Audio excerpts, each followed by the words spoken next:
सोचिए, क्या हो अगर करोड़ों अरबों कमाने का राज एकदम बोरिंग हो। आज हम यही पता लगा रहे हैं कि कैसे सबसे सीधे साधे, यहां तक कि उबाऊ लगने वाले बिजनेस आइडिया भी सबसे ज्यादा मुनाफा दे सकते हैं। हाँ, सुनने में ये बहुत बड़ी बात लगती है ना? पर सच तो यही है। दौलत बनाने के लिए जरूरी नहीं कि कोई अगली बड़ी टेक्नोलॉजी का आविष्कार किया जाए, जैसा कि हम सब अक्सर सोचते हैं। तो सवाल यही उठता है कि क्या हम सब दौलत बनाने के बारे में बिल्कुल गलत सोच रहे हैं? क्या हम सब कुछ गलत दिशा में देख रहे हैं? ठीक है, तो चलिए इसे ठीक से समझते हैं। सबसे पहले हम इस मिथक को तोड़ेंगे कि अमीर बनना बहुत कॉम्प्लिकेटेड है। फिर दौलत बनाने के दो मेन रास्तों को देखेंगे। पहला है प्रॉपर्टी पर आधारित बिजनेस और दूसरा है सर्विस पर आधारित बिजनेस। और आखिर में मैं आपको सफलता के लिए एक प्रैक्टिकल प्लान बताऊंगा। तो चलिए पैसे बनाने के पहले बोरिंग रास्ते की बात करते हैं। ये उन चीज़ों के इर्द गिर्द घूमता है जो असल में मौजूद हैं, यानी फिजिकल एसेट्स। ये ऐसे बिजनेसेस हैं जहां आपके पास ऐसी चीज़ें होती हैं जो आपके लिए इनकम बनाती हैं। देखते हैं ये काम कैसे करता है। मतलब सीधा सा हिसाब है। आप कोई ऐसी चीज खरीदते हैं, चाहे वो कोई मशीन हो या कोई बिल्डिंग, और वो चीज समय के साथ आपके लिए पैसा कमाती रहती है। ये बहुत ही सिंपल मॉडल है। पॉल एलेक्स की कहानी को ही ले लीजिए। एक रिटायर्ड पुलिस ऑफिसर जिन्होंने एक नेल सैलून में सिर्फ एक एटीएम मशीन लगाकर शुरुआत की। जानते हैं क्या हुआ? उस एक मशीन ने उन्हें हर महीने $500 का प्रॉफिट देना शुरू कर दिया, और बस वहीं से सब कुछ बदल गया। और ये देखिए कि कैसे छोटे छोटे कदम बड़े नतीजों तक ले जाते हैं। 2021 तक उनका वो साइट का काम उन्हें हर महीने $10,000 से भी ज्यादा कमा कर दे रहा था। ये है एक बोरिंग सी मशीन की ताकत। अच्छा, एक और ऐसा ही बोरिंग लेकिन जबरदस्त बिजनेस है लॉन्ड्रोमैट। ये बिजनेस अपनी कमाल की सक्सेस रेट के लिए जाना जाता है, क्योंकि सीधी सी बात है, लोगों को कपड़े तो हमेशा ही धोने पड़ेंगे। पर रुकिए, इसमें एक पेंच है। सुनने में तो लगता है कि बस लगा दो और भूल जाओ, पैसिव इनकम आती रहेगी। लेकिन असलियत थोड़ी अलग है। मशीनों को मेंटेन करना पड़ता है, जगह को साफ सुथरा और सेफ रखना पड़ता है, और सबसे जरूरी चीज है सही लोकेशन।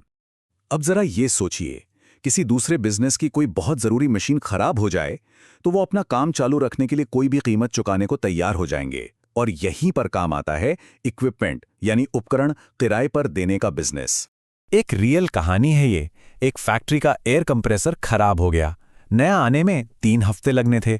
उन्होंने क्या किया, एक किराए पर ले लिया, और उस किराए वाली कंपनी ने एक दिन में $500 कमाए, सिर्फ इसलिए क्योंकि उन्होंने किसी की एक बहुत बड़ी और अर्जेंट प्रॉब्लम सॉल्व कर दी। ठीक है, तो ये तो हुई प्रॉपर्टी की बात। अब आते हैं दूसरे रास्ते पर, सर्विस पर आधारित बिजनेस। इन्हें शुरू करने में पैसा अक्सर कम लगता है, और अगर सही तरीके से किया जाए तो इन्हें बढ़ाने की संभावनाएं बहुत ज्यादा होती हैं। तो प्रॉपर्टी बिजनेस से ये अलग कैसे है? यहां आपकी सबसे बड़ी दौलत कोई चीज नहीं, बल्कि आपका हुनर और आपके बनाए हुए सिस्टम्स हैं। आप कोई सामान नहीं, बल्कि एक सर्विस बेच रहे हैं। ये टेबल देखिए, इससे सब कुछ साफ हो जाएगा। प्रॉपर्टी बिजनेस को शुरू करने और उसे बड़ा बनाने के लिए बहुत पैसा चाहिए।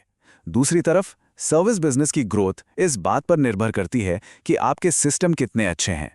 इसके कुछ क्लासिक उदाहरण हैं HVAC यानी हीटिंग कूलिंग का काम, इमरजेंसी में गाड़ियां टो करना, और यहां तक कि कचरा मैनेजमेंट भी। ये सब ऐसी जरूरी सर्विसेज हैं जिन्हें लोग ज्यादा भाव नहीं देते, लेकिन इनमें किसी छोटी सी लोकल जरूरत को पूरा करके एक बहुत बड़े मार्केट में घुसने का मौका छुपा होता है।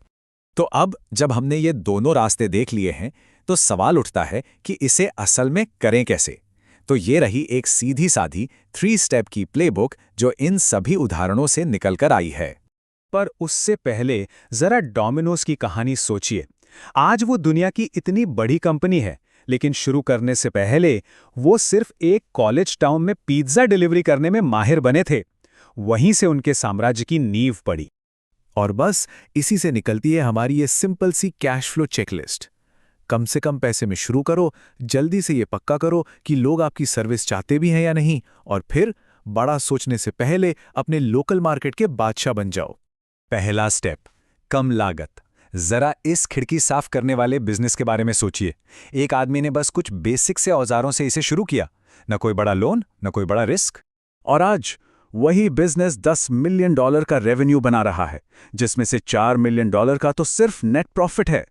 ये है कम लागत से शुरुआत करने की ताकत। अगला स्टेप 2, डिमांड को जल्दी से परखें। एक एयर फिल्टर कंपनी के मालिक ने अपनी फैक्ट्री बनाने से पहले ड्रॉप शिपिंग के जरिए फिल्टर बेचना शुरू किया। उन्होंने ऐसा ये साबित करने के लिए किया कि कस्टमर सच में उनका प्रोडक्ट खरीदेंगे और इस तरह अपना रिस्क लगभग जीरो कर दिया। और आखिर में स्टेप 3, अपने इलाके के बादशाह बनो, बिल्कुल डोमिनोज की तरह। एक मोहल्ले या एक छोटे शहर में अपनी सर्विस को एकदम परफेक्ट बनाओ। अपने सिस्टम को तब तक सुधारो जब तक वो मक्खन की तरह न चले। यही वो नींव है जिस पर एक बड़ा साम्राज्य खड़ा होता है। तो पूरी कहानी का सार क्या है? सिर्फ एक शब्द, फोकस। चाहे वो एक छोटा सा इलाका हो या एक खास तरह का कस्टमर, अपनी सारी ताकत एक जगह लगाना ही शुरुआत में कामयाबी और नाकामी के बीच का फर्क तय कर सकता है। तो आखिर में बस एक सवाल बचता है, जरा अपने आसपास देखिए, वो कौन सी सीधी साधी जरूरी और शायद थोड़ी उबाऊ सी जरूरत है जिसे कोई भी ठीक से पूरा नहीं कर रहा है। जवाब आपको शायद हैरान कर दे।